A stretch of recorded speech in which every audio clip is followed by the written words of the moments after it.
Well, good morning, church. Good morning. Actually, there are more people here today than I thought there would be, considering what I had heard about spring break, etc. I figured we'd have a lot more going on today. Glad you came.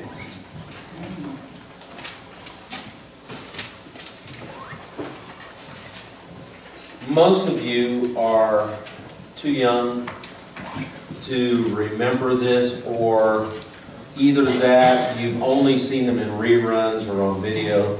But how many have ever seen the television show Little House on the Prairie? Okay. Now, in Little House on the Prairie, what? One time? Oh, you read the book. Okay. Well, if you ever had a chance to see the series, the television series, there was this character on there that you will remember by the name of Nellie Oleson. And Nellie Oleson has to have gone down in history as television history, book history, as one of the nastiest, most reprehensible people on the planet. I mean, she is spoiled, rotten, and she is always making life absolutely miserable for the lead character. The actress who played this role is named Allison Arngren. She's still active. Has a comedy routine, is Canadian-American, etc., etc. But one time, as she and other child stars are wont to do, they were having a kind of a thing for child actors in California. They had a pavilion set out where people could come and meet child stars, etc. And she and her husband were there signing autographs. And this was like 30 years after the series had ended. And a lady came forward, and of course they got ready to reach out to, what do you want us to sign, etc.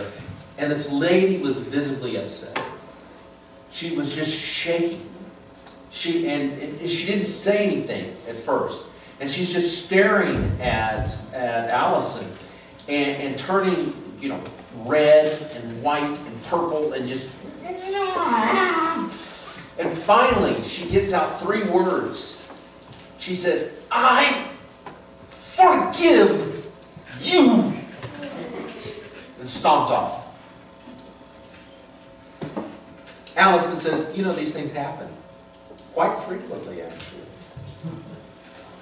Because this person, even though Nellie Oleson is a character on television, there is no Nellie Oleson.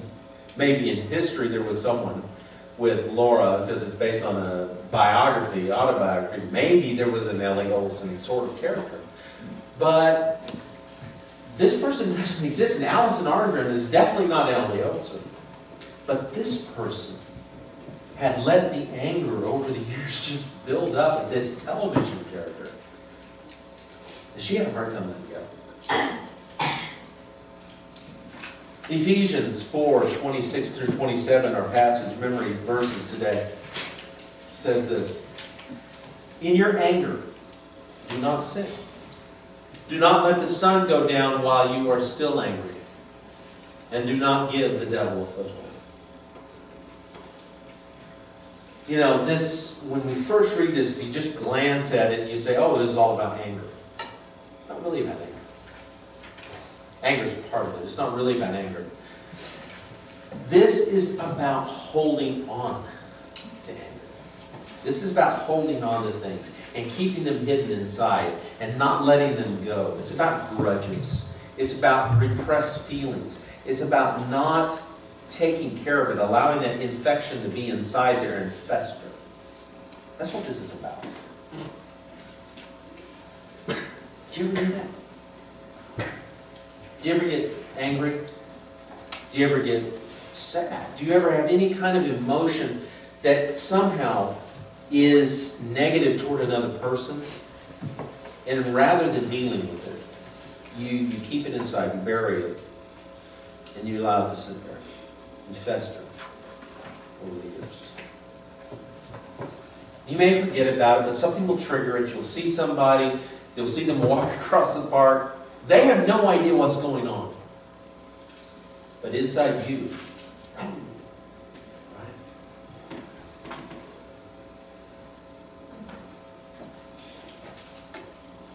Is anger bad?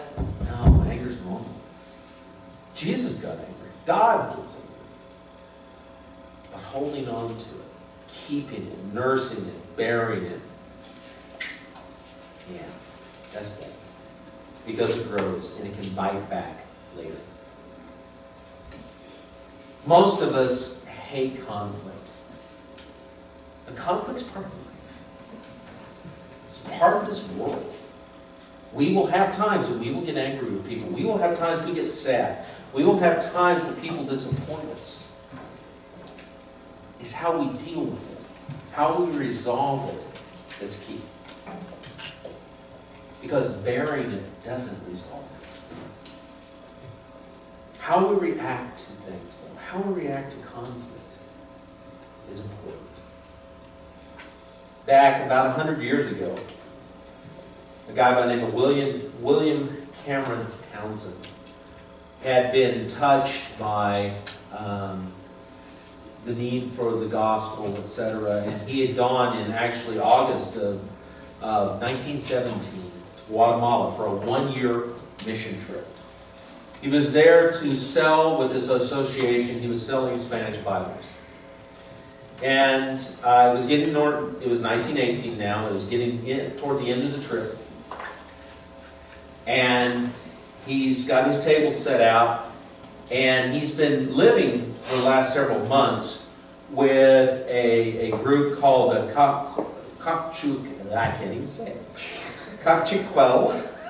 Indians, okay? This group of Indians, about 200,000 strong in Guatemala.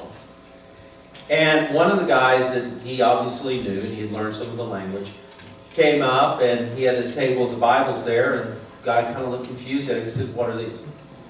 And he says, they're Spanish Bibles. They're Bibles in God's Word, you know, about God, the Creator of the world. And the Indian kind of laughed, mocked him. And he said, "This God must not be terribly powerful. He doesn't speak my language." And that hit Townsend. It's like, wait a minute. All of these Indians that I live with, they don't speak Spanish. They don't read Spanish. Who's God to them? No wonder. And this conflict just hit him. Now, he had a choice. Townsend could have said, "This guy's an Indian. Really? Just learn Spanish, okay?" Or, "Boy, he's mocking my God. Fine, you know, that's okay, you know, I'm just going to bury it. I'm just going to leave it alone. I'm not going to care." But instead, how Townsend reacted was he didn't go home. He spent the next 13 years really getting involved with these Indians and translating the Bible into their language. He then went back to the States and began in a summer, he got a couple of guys together and he started teaching them basic linguistics to help them be able to translate the Bible. The next summer he had 5, and he took them on a trip to Mexico after he had trained them. And that was the beginning of the Summer Institute of Linguistics, SIL, also known as Wycliffe Bible Translators, which is a branch off of it, etc. Now this team, this group of 3 different missions, goes out and has sent thousands of workers out translating the Bible into indigenous languages. It started with a guy who didn't bury the conflict or blow off the conflict. It started with a guy who reacted in a Christ-like manner. How do you react to conflict? How do you react when people insult you? How do you react when people anger you? Do you act in a Christ-like manner? Do you try to resolve the issue? Or do you just blow it off and bury it maybe and hold on to the grudge? Conflict is an opportunity. It's painful sometimes, but it's an opportunity. It's an opportunity to grow. It's an opportunity to create change. But unresolved conflict is often a relationship killer. The importance of relationship is a prominent theme throughout the Bible. And there's teaching in about 4 main areas of it. First is our relationship with God. What's your relationship with God? What does the Bible say? The Bible talks a lot about that relationship we should have with God, right? You should love the God. Love God with all your heart, your soul, your mind, your strength, right? It's about love. It's about that love relationship. It's also about honoring God.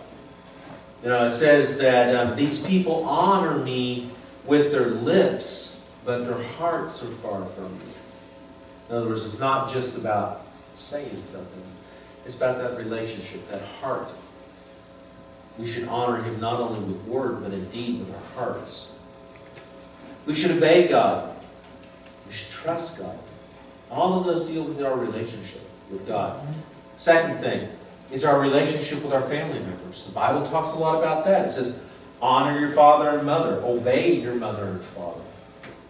It talks about taking care of, like, you know, your mother after she's a widow, etc. We see siblings. You know, there's one passage that talks about, you know, if you go and you're going to do something, have a sacrifice or something, and you have something against your brother, what do? You ignore it? No. You go back and you take care of that with your brother. That's important. Also about your spouse. I mean, there's passages in there, how you treat your husband, how you treat your wife, how you treat your children. You know, don't exasperate them. Don't make them crazy. So, about God, about family. Third is our relationship with the body of Christ. It talks a lot in the Bible about loving our members of the body of Christ, about confronting them when they mess up. You know, if they sin, you know, you love them, you go to them, you try to restore that fellowship, restore them into the fold, and caring for them, etc. And fourth, it talks about our relationship with everyone else. Our neighbor, Good Samaritan, what was that all about? It's all about loving your neighbor as yourself, even if your neighbor is someone completely foreign to you. The Bible talks about how you treat foreigners who happen to live in your area. It talks about authorities, how you should react, the relationship you should have with authorities. It talks about your relationship with widows, with children, with all different kinds of people. If you look through this Bible, it is filled with relationship tips. Yet despite this teaching, why is it we struggle with relationships so much? Why is it that if you look at the problems in your life right now, and really look at it, a whole bunch of them deal with relationships?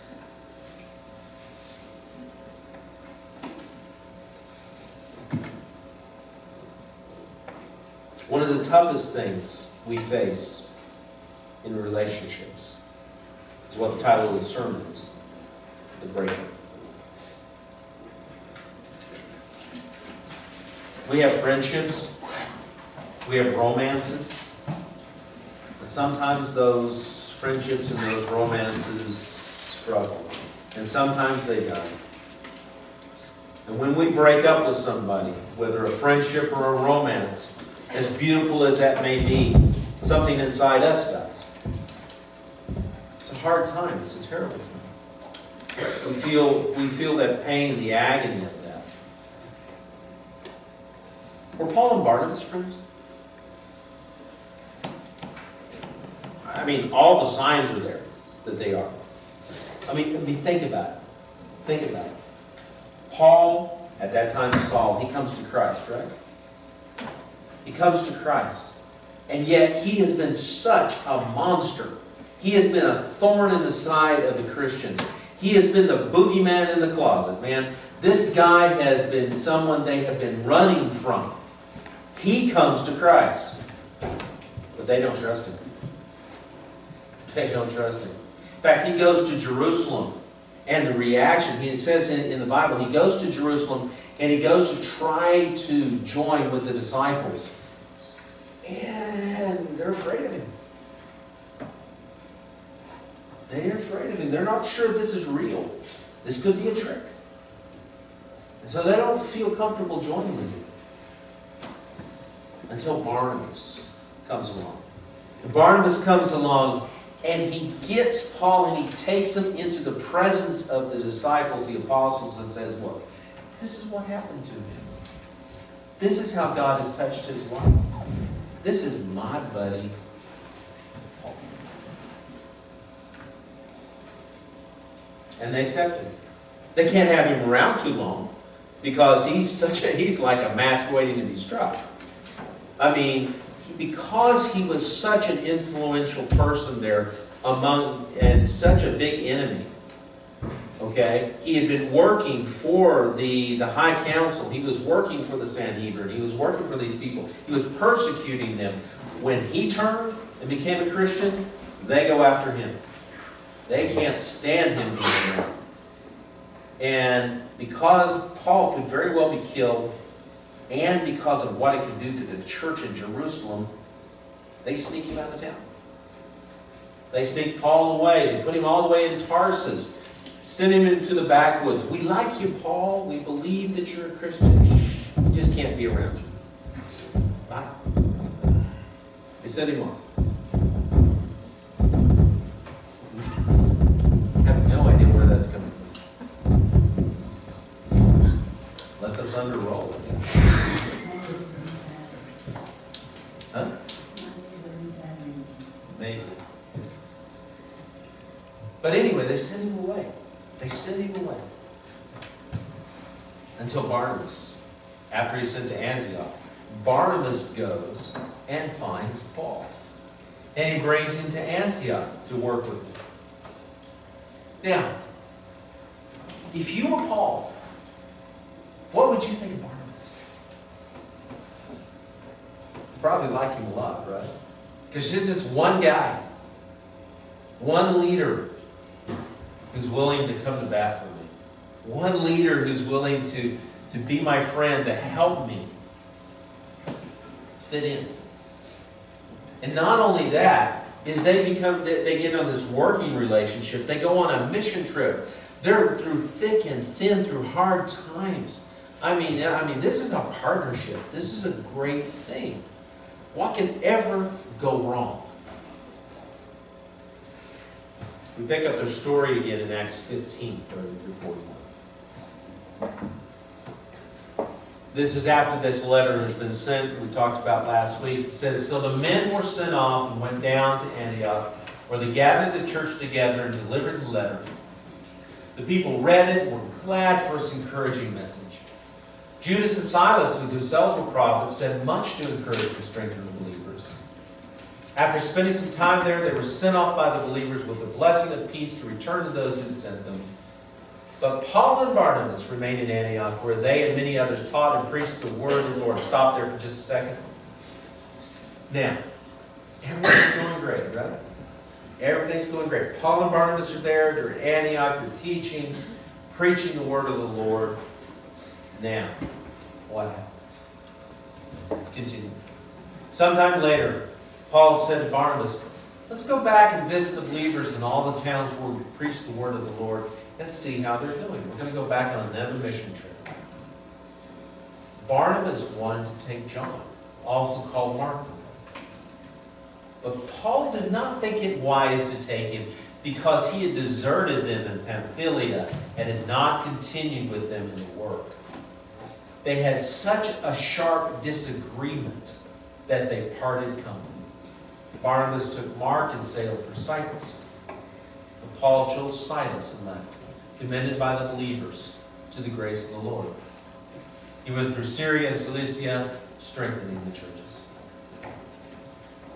They had such a sharp disagreement over this one guy. But parted ways. This friendship, this partnership that had been so strong through thick and thin, blood and water. Why? Because if we remember, something happened back in Pamphylia. It was only one little verse, and I'll read it to you. Acts 13:13. From Paphos, Paul and his companions sailed to Perga in Pamphylia, where John left them to return to Jerusalem. We don't know what happened. We only have the one verse. Did he argue with Paul? What was going on? Did he just get tired, just scared?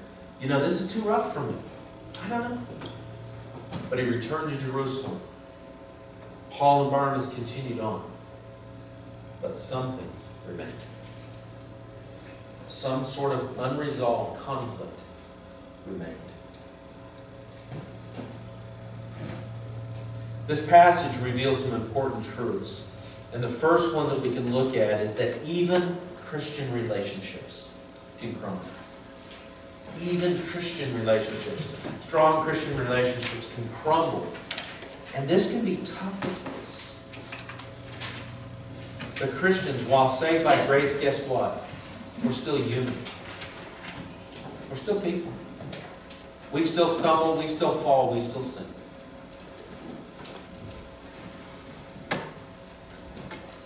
And when we sin,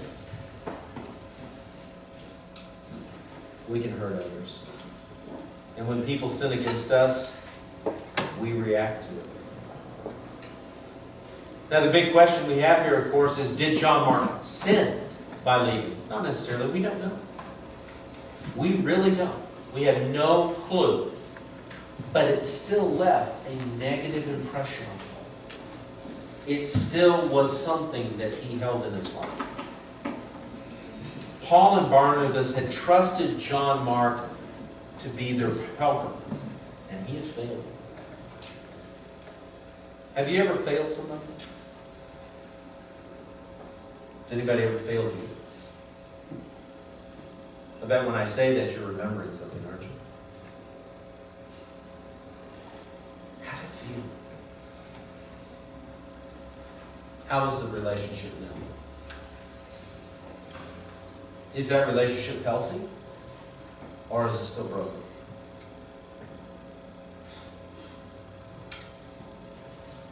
I'm not naive. I know that relationships take a lot of work, and sometimes there's just no way to fix them. But how we react to it,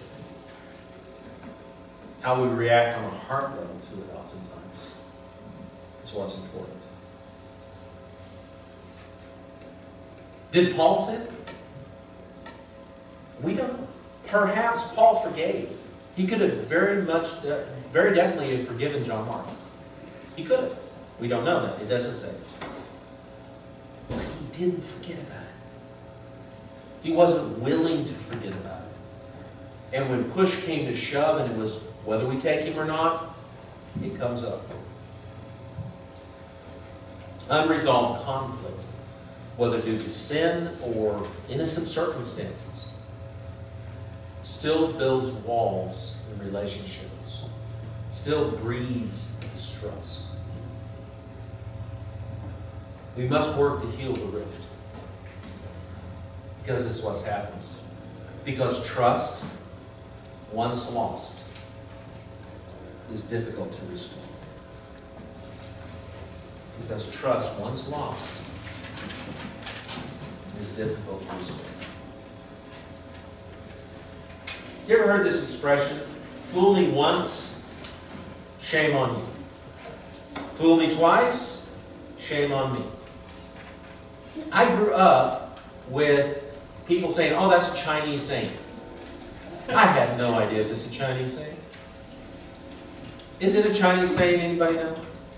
Wesley, do you know if it's a Chinese saying? I think it's Japanese. Japanese saying. Okay. You know, I have no idea. I hear all the time these things, people say, oh, it's a Chinese saying. Yeah, right. Maybe, maybe not. Yeah, I think it's the default. I don't know where it came from. It's Chinese. But I grew up hearing that. Fool me once, shame on you. Fool me twice, shame on you. What does that mean? Well, you fool me one time, you know, that's your fault, but if I fall for your trick again, that's on me. That's on me. This speaks, though, to the issue of trust, doesn't it? You burned me. You betrayed me. Okay, that was bad. I'm not going to trust you. I'm not going to trust you. And we live like that. We live like that with no forgiveness in our heart, or no forgetting, at least, in our heart. You betrayed me one time? Not me. I've cut you off. I'll work with you. You can be my colleague. You can be my classmate. You can be my family member. But I don't trust you. And that builds a wall. I'm not saying we should be blind. I'm not saying that we have a guy in our household who's doing drugs. Okay? Let's say that. All right? I know he's got a problem, let's say. I'm going to give him money so he can go out and buy more opioids or whatever. No. But I still need to work on that relationship. I still need to try to figure out a way that we can get back to a relationship that's healthy. Now, you cannot enable people to continually fall and continually to betray you, but you still need to work on healing the rift, however possible.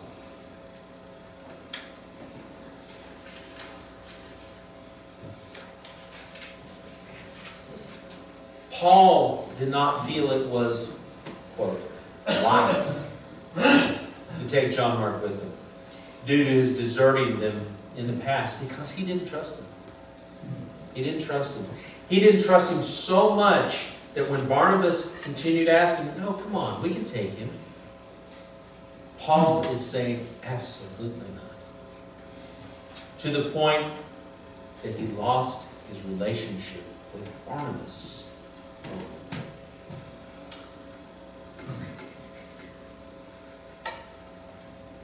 Do people trust us?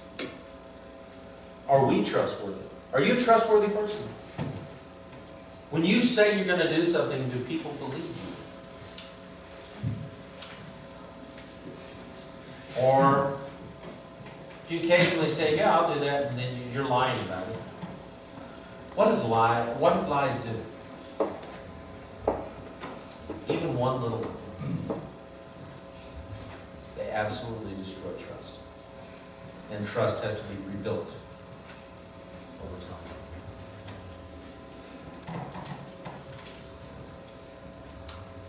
On the other hand, people lie to us, people let us down, etc. Do we give them a second chance? Or a third? Are we willing to try to meet them in a way that we can begin to rebuild this trust, or do we just cut them off? Christ was once asked, well, how many times should I forgive my brother? What was the answer? 70 times 7. Right? A whole bunch. In other words, it doesn't stop.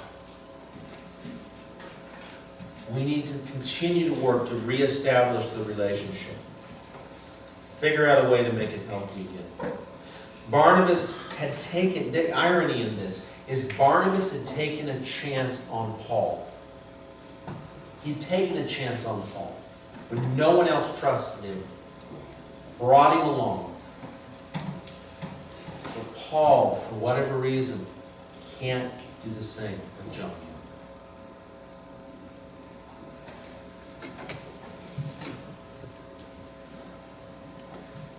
Barnabas had compassion. But compassion often comes at a high price.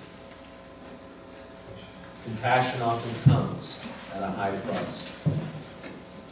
You hear stories of ministries, of people who are reaching out to the homeless, reaching out to those with AIDS, reaching out to those who've been ostracized by society. You know what unfortunately happens a lot of times? Those workers that are helping are often looked down on as well. A lot of us say, oh, that's great, you know. But then others are like, oh, how can you work with that person? How can you hang with that person? How can you know, do that? Because they're showing compassion.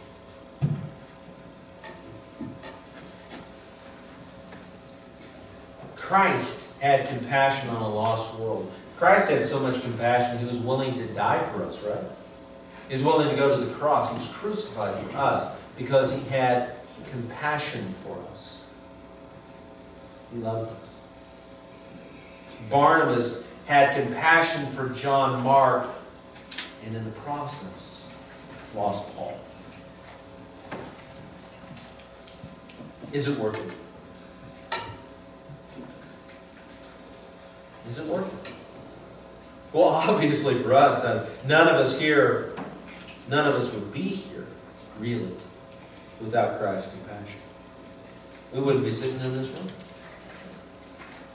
We wouldn't have the hope of salvation. We wouldn't have the assurance that one of these days we're going to be with Jesus.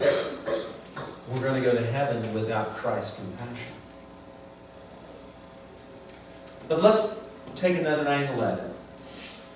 What if Barnabas had not had compassion on Paul? Paul was ostracized. Paul was put out to pasture. Tarsus, nothing was really happening as far as we know of. If Barnabas hadn't gone to get Paul and bring him back, then you would not have seen that missionary trips. And you would not have seen the majority of the New Testament written. Because that's where they come from. In fact, Acts, Luke was his companion. Would that have been written? Would, of course, any of the Pauline letters? None of them, probably. If it hadn't been for the fact that God prompted Barnabas to go, and Barnabas listened, he brought Paul back.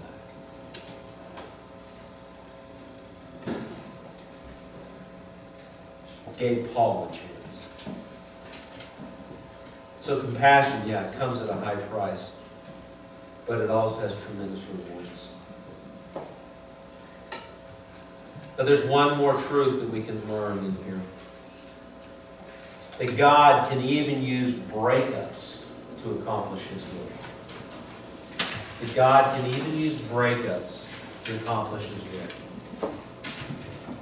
Breakups can hurt. We break up from a girlfriend or a boyfriend. We break up in a friendship. It can hurt. It can destroy us. Or it can make us stronger. My dad was not always, my mom was not the first woman that my dad was engaged to. He was engaged to a woman named Elaine. And they were close. They were engaged. They're going to be married. But Elaine had begun to drift spiritually. She had begun to be involved in a kind of a cult. It was semi-Christian, but it had some really kind of weird ideas. And she began to follow this leader, this cultish leader of this group. And my dad was like, I don't think that's right. And he loved Elaine. But he didn't think that was right.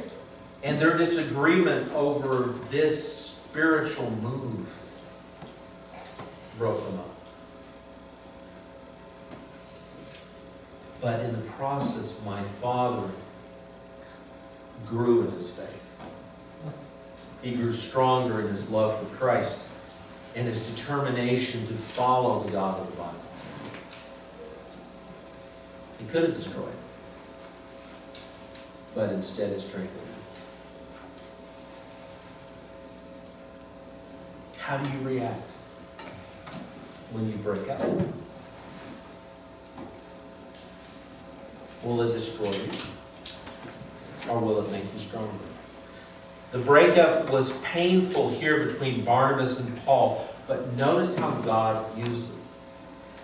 Paul gets a new partner, Silas, and they go, and as we're going to read about Paul and Silas, they have a tremendous ministry. Barnabas takes John Mark, goes to Cyprus. And we don't hear a lot about Barnabas anymore in Scripture. Occasional mention in a Pauline letter. But what we do see is that Barnabas, at least historically, Barnabas was a key figure in the Cyprus church. And John Mark? Well, as far as we know, John Mark is the one who wrote the Gospel of Mark.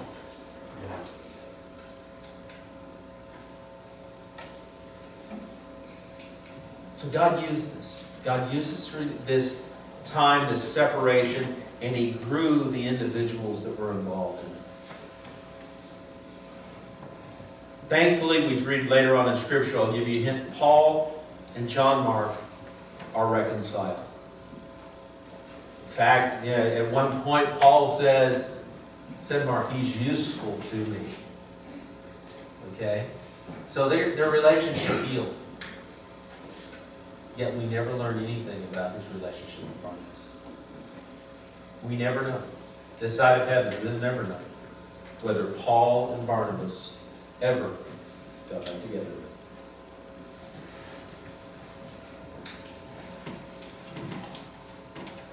Breakups can be hard. Relationships can be hard. But we are to work on them. But here's my last question for you, really. When breakups happen, when the hard times come in relationships, who do you trust in during the hard times? Do you trust in your own reaction? Your own selfish human reaction, which is basically, hey, I'm hurt, I'm running away. I was hurt, this fire's hot, I'm running away. This person burned me, they betrayed me, I'm going to be angry at them and I'm going to run away. Or do you respond in a Christ-like way and try to restore the relationship?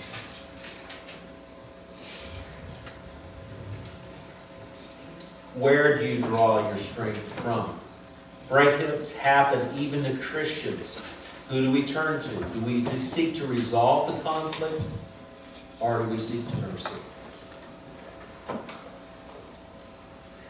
God can help us in our relationships if we let Him. God can help us grow from the relationships, from the breakups, if we let Him. It really comes down to how we react. Let's pray.